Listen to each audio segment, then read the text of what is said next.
Okay, तो last video अगर कुछ ज़्यादा ही ओवर थियोरेटिकल हो गई हो तो उसके लिए मैं माफ़ी चाहूँगा, और उसका ये जो एक गैप फिलिंग है यहाँ पे इन नोट्स के थ्रू है। ठीक है। कैरिंग डेटा और एन आरएफ सिग्नल। तो हमने एक करियर फ्रीक्वेंसी की बात की थी जिसको हम यूज करते हैं अपना एक्चुअल डेटा जिसके ऊपर हम डाल के भेजते हैं। चलिए जी। तो अलग अलग तरह के सिग्नल्स हम अलग अलग तरह का क्या बोलते हैं सिग्नल्स, क्या बोल दिया मैंने, अलग अलग तरह के हम सिग्नल यूज करते हैं अलग अलग तरह का डेटा ट्रांसपोर्ट करने के लिए। चलो, या फिर सिंपली बोलो, जो हम जैसे मान लो ऑडियो सिग्नल्स भेजने हैं, है ना, तो उसके लिए हम क्या यूज करते हैं, करियर सिग्नल्स। ठीक है। वीडियो सिग्नल्स भेजने हैं उसके लिए भी करियर सिग्नल्स। और अभी इंटरनेट की बात करें तो हमें डेटा सिग्नल्स भेजने हैं उसके लिए भी करियर सिग्नल। तो यहाँ पे सेंट्रल क्या हुआ, करियर सिग्नल, मतलब कि ये वो फ्रीक्वेंसी है, आरएफ है, रेडियो फ्रीक्वेंसी जिसको बोलते हैं, जिसके ऊपर आप अपना एक्चुअल डेटा भेजते हैं। वो डेटा आपका ऑडियो भी हो सकता है, वीडियो भी हो सकता है, और आपका इंटरनेट का डेटा भी हो सकता है। तो I hope that make sense. Modulation demodulation जैसे कि हमने बात की थी, तो ये वो टेक्नोलॉजी जो हम यूज करते हैं। अच्छा, इसमें एक और चीज है जरा, जो मॉड्यूलेशन और डिमॉड्यूलेशन की टेक्निक है सेंडिंग एंड रिसीविंग एंड पे, वो सेम होने चाहिए। ये आपको जरूर ध्यान रखना। एक data communication between one set of sender and receiver, your modulation and demodulation technique should be same. अगर आप गूगल करोगे मॉड्यूलेशन डिमॉड्यूलेशन की अलग अलग आपको एग्जांपल्स मिलेंगे। जैसे मैं यहीं पे बताऊं, एएम का मतलब ही क्या होता है, वो उन्होंने टेक्नोलॉजी के नाम से ही दिया modulation. Amplitude modulation, frequency modulation. ठीक। तो अगर एक सेंडर पे आपने यूज कर लिया है एएम, तो जो रिसीवर होगा, जैसे ट्रांजिस्टर रेडियो अगर आपने कभी चलाए हो ना, तो उसमें आपको एएम पे ट्यून करना पड़ता था। और अगर एफएम आपका सेंडर है, तो आपको इधर एफएम पे ट्यून करना पड़ता था एक पर्टिकुलर फ्रीक्वेंसी पे। ठीक है। तो ये मैच करनी चाहिए in both sender and receiving, आपकी मॉड्यूलेशन एंड डीमॉड्यूलेशन टेक्निक। चलिए जी। ठीक है, फिर हमने बात करी थी कि ये डिफरेंट टाइप ऑफ फ्रीक्वेंसी के बेस पे भी आप मॉड्यूलेशन हो सकता है, फेज के बेस पे भी एम्पली। अच्छा, जो करियर सिग्नल है ना आपका, ये आपका मान लो कि है डेटा है आपका। ठीक, इस हिसाब से। और मान लो मैं कहीं पे बहुत आराम से बोल रहा हूँ, कहीं पे मैं बहुत तेज भी बोल रहा हूँ, कहीं मैं बहुत स्लो बोल रहा हूँ, कहीं मैं बहुत फास्ट बोल रहा हूँ, तो ये सारा इस तरह का डिस्टॉर्टेड सा दिखने वाला डेटा होगा। उसके बाद जो करियर फ्रीक्वेंसी है आपकी, वो होगी एक क्या बोलते हैं उसको, यूनिफॉर्म फ्रीक्वेंसी होगी। उसके ऊपर आप इनको ऐड करते हो। अब ये आपको रखनी है प्रिजर्व, क्योंकि इसके ऊपर आपको सिर्फ यही डेटा नहीं भेजना। मान लो मैंने सिर्फ एक लाइन नहीं भेजनी, मैंने पूरी 10 मिनट की ऑडियो भेजनी है, वीडियो भेजनी है, तो ये तो आपकी रहनी चाहिए सेंट्रल। इसके ऊपर आप जब ये लगा के भेजते हो, तो इसकी कुछ फ्रीक्वेंसीज, सॉरी, कैरेक्टरिस्टिक्स होती हैं इस करियर सिग्नल की, जो आपको यूज करनी रहती है। अच्छा, वो क्या करते हो आप, या तो एम्पलीट्यूड यूज कर लो इसका, या फ्रीक्वेंसी यूज कर लो इसकी, या फिर फेज यूज कर लो आपका।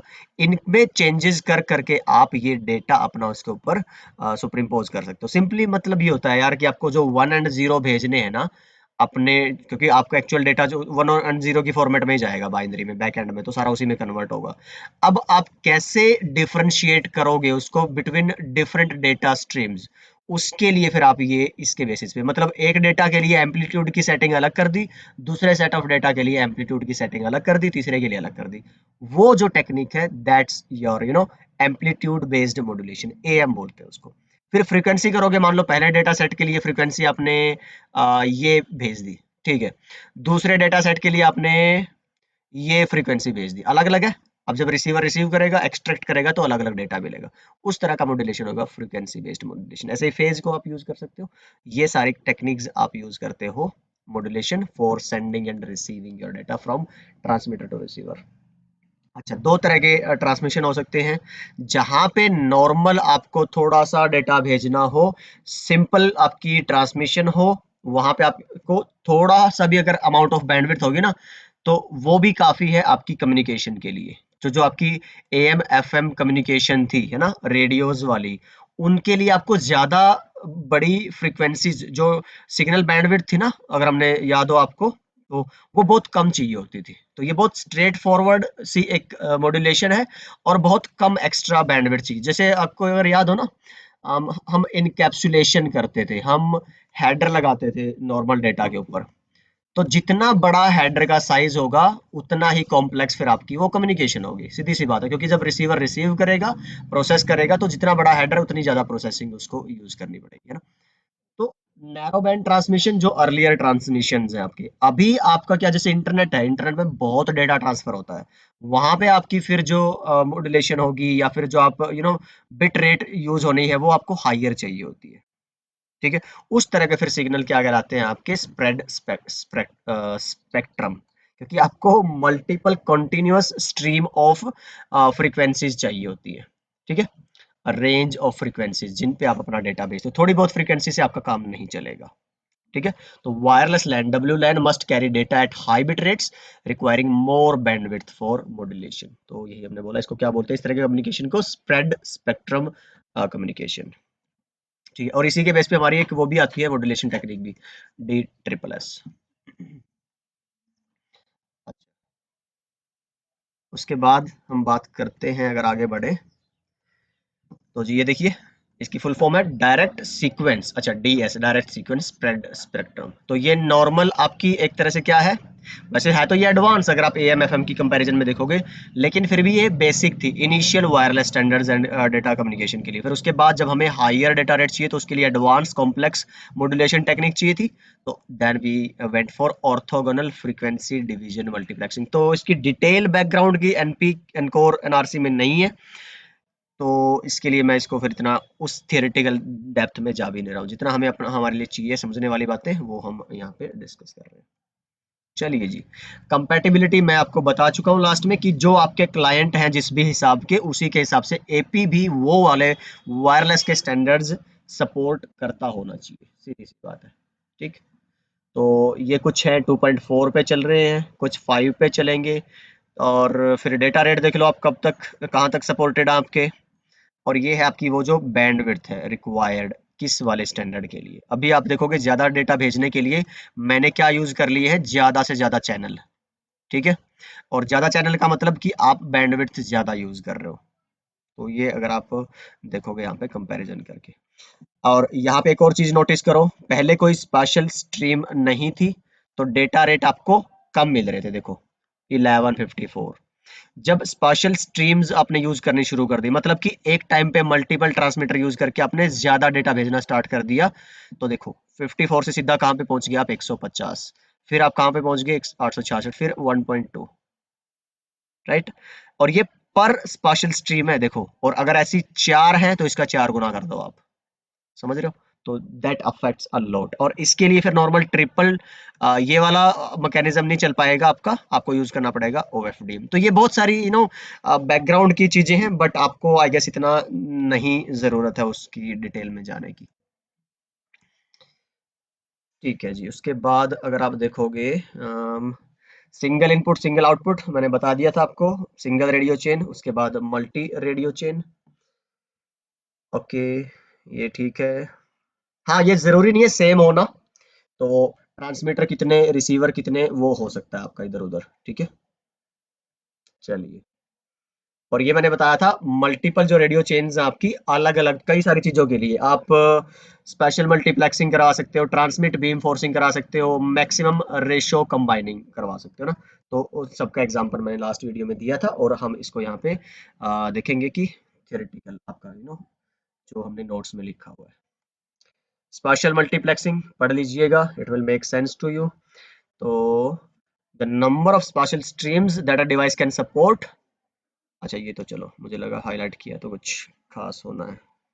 ठीक है, अम, ये भी कोई ऐसी बात नहीं है, ये मैं बता चुका हूँ। ये एग्जांपल है जो मैंने आपको बड़े ही मेरी जो बेहतरीन सी ड्राइंग थी ना लास्ट वीडियो में, तो उसके समझाया था, यहाँ पे इन्होंने बहुत बेकार सी बना रखी है, इसके हिसाब से समझ लो आप। ठीक है, you will get the idea. चलिए जी, फिर उसके बाद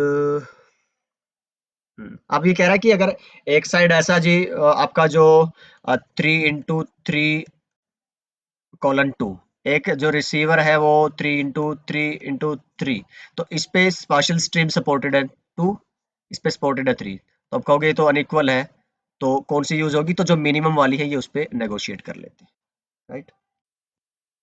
तो आगे बढ़ते हैं एंड लेट्स सी, फिर ट्रांसमिट बीम फोर्सिंग है ना।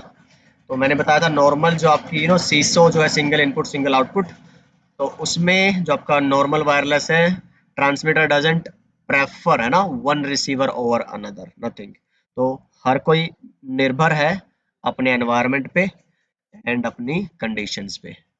चलिए जी, पर जो आपके जो एडवांस वायरलेस वाले स्टैंडर्ड्स हैं वो ऑफर करते हैं मेथड इसको यू नो प्रेफर करने के लिए, वन रिसीवर ओवर अनदर। नाम से देखो, बीम फोर्स, मैंने जो लेजर वाला और नॉर्मल लाइट वाला एग्जांपल दिया था ना, बीम फोर्सिंग की आप ये नहीं करवा रहे हर जगह आपने डेटा भेजा है तो जिस जो भी अच्छी वायरलेस की कंडीशन में होगा वो ज्यादा अच्छे से रिसीव कर लेना। इसमें आप एक टारगेटेड डायरेक्शन में भेज रहे हो तो ऑब्वियसली यहाँ के जो रिसीवर हैं वो फेवर किए जाएंगे। चलिए, so by leveraging MIMO the same signal can be transmitted over multiple antennas, देखो, to reach specific client locations more efficiently। ठीक है, वो आपको ध्यान हो, मैंने फेज वाला बताया था, एक एक फेज में भेज दिया, दूसरा थोड़ा सा फेज का डिफरेंस करके भेज दिया, तीसरा थोड़ा सा और फेज का डिफरेंस। अब जो रिसीव होंगे वो एक बिल्कुल ही अच्छी क्वालिटी का सिग्नल आपको रिसीव होगा। चलो जी, तो जी ये देख लो आप, इससे आपको अंदाजा हो जाएगा, यही वो एग्जांपल है जिसकी मैं बात कर रहा था। चलिए जी, मैक्सिमल आपका रेशो कंबाइनिंग वो मैंने एग्जांपल दिया था, मान लो A B C D E F आपको भेजना है तो आप मल्टीपल रेडियोस को यूज करते हो, थोड़ा थोड़ा डेटा एक ही रिसीवर की तरफ भेजने के लिए, ताकि जो पहले 3 सेकंड में रिसीव हो रहा था वो अब 1 सेकंड में रिसीव हो जाए। ठीक है, एक ये एग्जांपल हो सकता है। चलिए जी, थ्रूपुट बढ़ाने के लिए मैंने बोला था आपको कि आप या तो EIRP मतलब कि ट्रांसमिट पावर बढ़ा दो, जो कि एक लिमिट से ज्यादा आप नहीं बढ़ा सकते। पाथ लॉस पे काम कुछ हद तक आप कर सकते हो, ज्यादातर इसमें आप एनवायरनमेंट के भरोसे बैठते हो। ठीक है, तो जी बाकी चीजें क्या हुई, robust solution to cope with the effect of free space, and जो बाकी कंडीशंस है ना उनके साथ डायनेमिकली एडजस्ट करना, वही एक अच्छा सॉल्यूशन है इसका, रादर देन कि आप स्टैटिकली सारी चीजों को एक साथ मैनेज करने के, क्योंकि आप नहीं कर सकते, हर उस पे कंट्रोल नहीं है आपका। चलिए जी, सेम मॉड्यूलेशन मेथड, ये मैंने बोला था आपको DRS का, यहाँ पे आई गेस वो आएगा एग्जांपल कि भाई आप जहाँ पे नॉइजी एनवायरनमेंट है वहां पे आपको लो SNR मिलेगा, सीधी सी बात है, मतलब कि आप कम डेटा रिसीव कर पाओगे, या फिर नॉइज में और एक्चुअल डेटा में डिफरेंस करना आपके लिए मुश्किल हो जाएगा, और क्योंकि जो RSSI है वो कम होगा, सिग्नल की स्ट्रेंथ जो है रिसीव्ड की कम मिलेगी। इस तरह के सिनेरियो में जहाँ पे नॉइज ज्यादा हो, lower data rate might be आपके प्रेफर्ड। मतलब क्या हुआ कि आप ज्यादा डेटा रेट से मत भेजो, क्योंकि उतनी कॉम्प्लेक्स मॉड्यूलेशन वो सपोर्ट नहीं कर पाएगा एंड आपको डिस्टॉर्टेड सिग्नल मिलेगा, मे बी आपके लिए उसकी सेंस भी ना बने। तो नॉइजी एनवायरनमेंट में you should prefer lower data rate. और अगर आपका एनवायरनमेंट क्लियर है, नॉइज नहीं है, जैसे कोई क्या बोलते हैं उसको, ऐसा टाइम है जहाँ पे कोई लाउड स्पीकर नहीं बज रहा है, मान लो एनवायरनमेंट में कोई ऐसा फैक्टर नहीं है कि आपका जिसकी वजह से कोई लॉसेज आने हो, तो आप ज्यादा डेटा रेट भी भेज सकते हो। राइट, चलिए जी, और ये सब ऑटोमेटिकली एडजस्ट हो जाता है, आपको कुछ भी करने की जरूरत नहीं है। ठीक है, इवन आप मोबाइल भी हैं, राइट, चाहे अकेला रिसीवर या फिर ट्रांसमीटर एंड रिसीवर दोनों ही, तो वो यू नो ऑटो एडजस्ट कर लेते हैं इसको। क्योंकि most effective approach is to have the transmitter and receiver negotiate a modulation method and the data rate dynamically. किसके बेस पे, जो करंट आपकी RF कंडीशन है, मतलब कि अगर नॉइजी है तो आप लोअर बिट रेट प्रेफर करो, और क्लीन एनवायरनमेंट है तो आप हायर बिट रेट प्रेफर करो। लोअर बिट रेट मतलब आप सिंपल मॉड्यूलेशन टेक्निक यूज करो, हायर बिट रेट मतलब आप कॉम्प्लेक्स मॉड्यूलेशन जिसमें आप ज्यादा डेटा एक साथ भेज सको। ओके, चलिए जी, उसके बाद फिर यही बात है जो मैंने आपको अभी बताई है। हम्म, इस स्कीम को क्या बोलते हैं हम, डायनामिक रेट शिफ्टिंग। जो ये ऑटोमेटिक सिलेक्शन हो रहा है ना, DRS कहलाता है ये आपका, और ये ऑल डायनामिक है, इसमें कुछ भी मैनुअल इंटरवेंशन, कुछ भी खुद से नहीं करने वाला है इसके अंदर। ठीक है जी, इसको और नामों से भी बोलते हैं, अडप्टिव मॉड्यूलेशन भी बोल देते हैं, लिंक अडेप्टेशन भी बोल देते हैं इसको, है ना, तो रेट अडेप्टेशन भी बोल देते हैं, तो नाम सारे इसी के ही है, मेनली इसको DRS के, ज्यादातर वेंडर DRS के नाम से जानते हैं। ठीक है जी, तो चलो अगला एक फिगर आएगा, वहां पे आप देखोगे जो व्हाइट सर, अच्छा ये तो मैंने मेरे ख्याल से आई डोंट नो मैंने ऐसा फॉलो किया है कि, मुझे लगता नहीं है किया है, चलो देख लेते हैं एक बार। अदरवाइज फिर इस लाइन की कोई सेंस नहीं बनेगी। हाँ नहीं बनेगी, क्योंकि सारे मैंने ब्लैक ही किए हुए हैं। चलो मैं आपको खुद से बता देता हूँ कि इसमें अगर आप देखोगे, ये मेरा एपी है या बीएसएस है। यहाँ जो नजदीक है देखो, हायर डेटा रेट मिलेगा, ऑब्वियस सी बात है, मैंने बताया था जितना आप क्लोज होंगे अपने ट्रांसमीटर के वहां पे आपको डेटा रेट सही मिलेगा। यहाँ पे भी देखो, तो हर जगह मैंने क्या यूज कर रखा है, मेरा हाईएस्ट जो मॉड्यूलेशन टेक्निक है, जो कॉम्प्लेक्स वाली जो है ना, कहाँ तक मैंने 12 6 एमबीपीएस तक भी, चलो ठीक है। लेकिन जब, और ये मैंने लिखा हुआ है, उसके अलावा और भी हो सकती है 54 48, इनके अलावा भी कम से कम इसके अंदर मैंने जहां से डायग्राम उठा के बनाया है उसमें कम से कम कितना 1 2 3 4 5 6 7 12 13 स्कीम्स थी इसके अंदर। तो जो कम डेटा रेट है वहां पे D triple S direct sequence spread spectrum technology use होगी आपकी मॉड्यूलेशन की, और जो हायर डेटा रेट वाली उसमें आपकी ऑर्थोगोनल डेटा मॉड्यूलेशन जो भी है, देख लेना यार नोट्स में। ठीक है, अब ये देखो जरा, ये है यहाँ पे इंटरेस्टिंग, तो ये बिट रेट है। तो जितना कॉम्प्लेक्स ये नंबर यूज करोगे उतना ही ज्यादा डेटा रेट मिले आपको। तो आई गेस इतनी बार हम डिस्कस कर चुके हैं, रिपीट कर चुके हैं, कि अब तो ये आपको सेंस बननी शुरू हो गई होगी इसकी आपकी। ठीक है जी, चलिए। और ये अगेन क्या है, जितना आप दूर जाते जाओगे ये ऑटोमेटिकली डेटा रेट कम होते जाएंगे, क्योंकि आपकी जो मॉड्यूलेशन की टेक्निक्स हैं वो सिंपल होते जाएंगे, ऑटोमेटिक। तो ये आपको लिखा भी है यहाँ सारा नोट्स में, तो ऐसा कुछ दिमाग पे प्रेशर डालने की जरूरत नहीं है। चलिए जी, तो इस वीडियो में इतना काफी है आई गेस। ये इन्फॉर्मेटिव था, थोड़ा सा पजलिंग, थोड़ा सा कंफ्यूजिंग, थोड़ा सा नया हो सकता है मे बी, पर आई ट्राइड माय बेस्ट कि मैं जितना मेरा आइडिया है चीजों को लेके वायरलेस में, वो सारा आप तक ट्रांसफर कर पाऊँ। Please let me know in the comments कि am I getting succeeding in these. अब बोल बोल के अभी आई गेस आज मैं 8 10 वीडियोस बना चुका हूँ एक साथ, है ना, क्योंकि एक महीने का मैंने बोला था ना आपको कि करना है कोटा पूरा। तो जबान भी अभी थोड़ा सा जवाब देने लगी है। चलिए, मुझे लग रहा है कि मैं कामयाब हो रहा हूँ अपनी इस कोशिश में। तो प्लीज प्लीज आप कमेंट्स में, मेल पे, है ना, by any means of communication, बहुत सारे लोग व्हाट्सएप पे जुड़े हैं, टेलीग्राम पे, फेसबुक पे हैं, लिंक्डइन पे हैं, and I really feel grateful, है ना, कि एक नाचीज से बंदे को, पर वही है, व्हेन यू डू फोकस, है ना, बीम फोर्स की तरह एक डायरेक्शन में, अगर आप you just keep on working, helping people, है ना, taking help, asking for help when you need it, तो थिंग्स स्टार्ट टू ब्लॉसम, है ना, कि फूल खिलने शुरू हो जाते हैं, बाहर आनी शुरू हो जाती है, and things start to fall in place. And I really believe the same for you. Just, तो अभी आप जिस भी लाइफ के मुकाम पे हैं, तो जस्ट दो ही चीजें हैं यार, हार मत मानिए, कुछ भी कंडीशन हो, मैं कह रहा हूँ कि यार एक्स वाई जी कुछ भी कंडीशन हो, हेल्थ, मनी, फैमिली, रिलेशनशिप्स, बस just don't give up, keep working, और अपनी बस सेहत का ख्याल रखिए यार, सेहत का ख्याल रखिए, अच्छी आदतें डेवलप करने की कोशिश कीजिए, धीरे धीरे होता है, एकदम से कुछ नहीं होता, ट्राई करते रहिए। ऑन दैट नोट, तो let's not slide too much in the philosophical domain, है ना। आपसे मिलता हूँ अगली वीडियो में। I hope this video has been informative for you. So take care, keep smiling, सीखते रहिए, सिखाते रहिए, एंड मस्त रहिए।